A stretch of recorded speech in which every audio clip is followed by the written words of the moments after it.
దేశవ్యాప్తంగా సంచలనం సృష్టించిన ఆర్జికల్ వైద్య విద్యార్థిని హత్యాచారం కేసులో దోషి సంజయ్ రాయ్కు జీవిత ఖైదీ పడింది.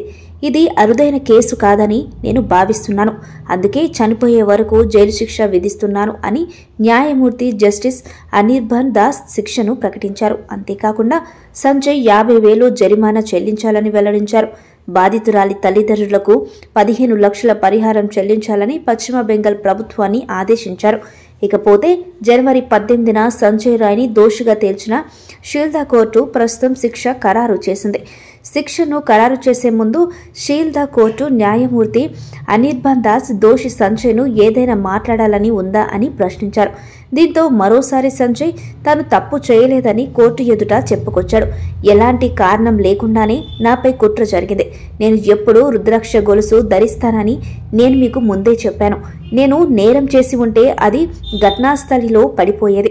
దర్యాప్తులో నన్ను మాట్లాడించేందుకు అనుమతించలేదు. అధికారులు బలవంతంగా నాతో చాలా పత్రాలపై సంతకాలు తీసుకున్నారు.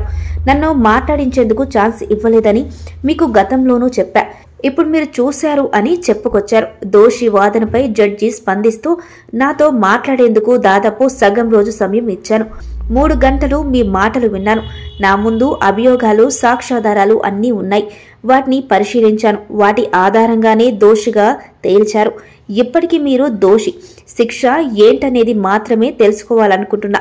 మీ ఫ్యామిలీలో మీతో ఎవరైనా సన్నిహితంగా ఉంటారా అని అడిగారు. తన కుటుంబ సభ్యులెవరూ తన దగ్గరకు రాలేదని జడ్జికి సంజయ్ బదులిచ్చారు. వాదనల సందర్భంగా సిబిఐ తరఫున న్యాయవాది మాట్లాడుతూ ఇది చాలా అరుదైన కేసు. చనిపోయిన విద్యార్థిని ఎంతో ప్రతిభావంతురాలు. ఈ ఘటన సమాజాన్ని ఎంతగానో కలిచివేసింది. వైద్యులకే రక్షణ లేకపోతే ఇంకేం చేయాలి?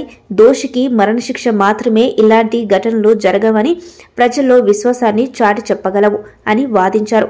ఇకపోతే నవంబర్ 12 నుంచి ఈ కేసుపై షీల్దా కోర్టులో విచారణ జరుగుతుంది. దాదాపు 50 మంది సాక్ష్యాలను పరిశీలించింది. జనవరి 9న తుది విచారణ పూర్తయింది. మరోవైపు షీల్దా కోర్టు వెలుపల భారీగా భద్రత ఏర్పాటు చేశారు.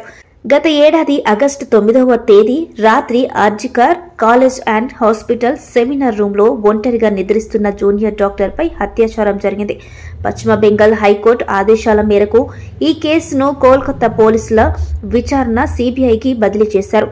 నిందితుడు సంజయ్ రాయ్కు పాలిగ్రాఫ్ టెస్ట్ నిర్వహించడం సహా ఆర్జికర్ మాజీ ప్రిన్సిపల్ సందీప్ ఘోష్తో పాటు పలువురిని సిబిఐ ప్రశ్నించింది. ఇక ఈ కేసులో ఆర్జికర్ మాజీ ప్రిన్సిపల్ సందీప్ ఘోష్, తాలా పోలీస్ స్టేషన్ మాజీ ఆఫీసర్ ఇన్ఛార్జి అభిజిత్ మండన్ను అరెస్టు చేసింది. సాక్ష్యాలు తారుమారు చేస్తున్నారన్న ఆరోపణలపై వారు అరెస్ట్ అయ్యారు. ఆ తర్వాత బెయిల్పై విడుదలయ్యారు. కాగా ఈ కేసుపై ప్రత్యేక కోర్టుకు సిబిఐ అభియోగాలు సమర్పించింది. ప్రధాన నిందితుడు సంజయ్ రాయ్ పేరును మాత్రమే ఛార్జ్షీట్లో చేర్చింది. అయితే గ్యాంగ్ రేప్ అనే అంశాన్ని మాత్రం ఎక్కడా ప్రస్తావించలేదు. ఆసుపత్రి ఆవరణంలోని సీసీటీవీస్లో నమోదైన దృశ్యాల ఆధారంగా సంజయ్ను ఆగస్టు 10న కోల్కతా పోలీసు